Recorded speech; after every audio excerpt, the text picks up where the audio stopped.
ગાંધીબાપુના ગુજરાતમાં દારૂબંધીના પોકળ દાવાઓ વચ્ચે ઠેર ઠેર દારૂના વેપલાઓ ચાલી રહ્યા છે ત્યારે અમદાવાદના બોડકદેવ પોલીસ સ્ટેશન હદ વિસ્તારમાં ચાલતો ઇંગ્લિશ અને દેશી દારૂનો અડ્ડો અમારા કેમેરામાં કેદ થયો છે। ગઈકાલે પણ અમારા ન્યૂઝ નેટવર્ક દ્વારા આ વિસ્તારમાં ચાલતા દારૂના અડ્ડાનો પર્દાફાશ કરવામાં આવ્યો હતો, છતાં પણ આવા બુટલેગરો સામે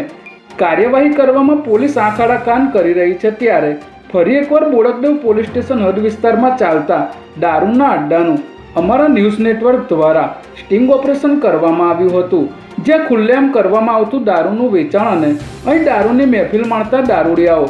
આપ સૌ સ્ક્રીન પર જોઈ શકો છો। આ વિસ્તારમાં આટલી મોટી સંખ્યામાં ચાલતા દારૂના અડ્ડાઓ બોડકદેવ પોલીસ સ્ટેશનના પોલીસ ઇન્સ્પેક્ટર સાહેબશ્રીની નિષ્ફળતા અને બેદરકારી કહી શકાય તેવા અનેક સવાલો જાગૃત જનતામાં ચર્ચાઈ રહ્યા છે।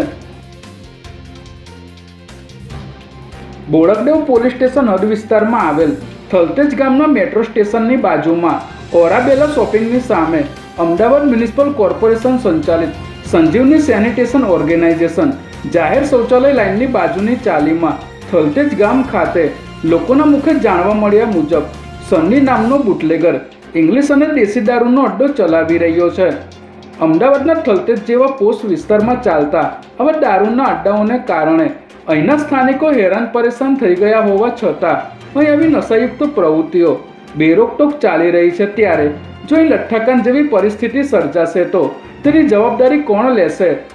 તેવા અનેક સવાલો જાગૃત જનતામાં ઉઠી રહ્યા છે।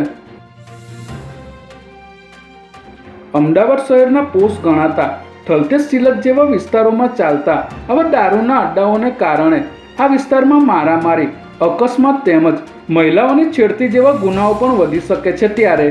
આ દારૂના અડ્ડાના વિડીયો બોડકદેવ પોલીસ સ્ટેશનના ઇન્સ્પેક્ટર ખાંભલા સાહેબશ્રીને તેઓના મોબાઈલ નંબર પર વોટ્સએપ મારફતે મોકલવા છતાં અને આ બાબતે બોડકદેવ પોલીસ સ્ટેશનના લેન્ડલાઇન નંબર ઉપર પણ જાણ કરવા છતાં કાર્યવાહીના નામે મીંડું જોવા મળી રહ્યું છે।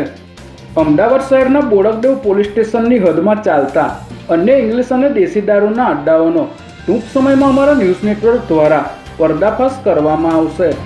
આ વિડીયોને વધુમાં વધુ શેર કરો જેથી ગુજરાત રાજ્યના મુખ્યમંત્રી સાહેબશ્રી, ગૃહમંત્રી સાહેબશ્રી, ગાંધીનગરના ડીજીપી સાહેબશ્રી તેમજ અમદાવાદ શહેરના પોલીસ કમિશનર સાહેબશ્રી સુધી પહોંચી શકે અને જે તે જવાબદારો વિરુદ્ધ યોગ્ય કાર્યવાહી થાય તેવી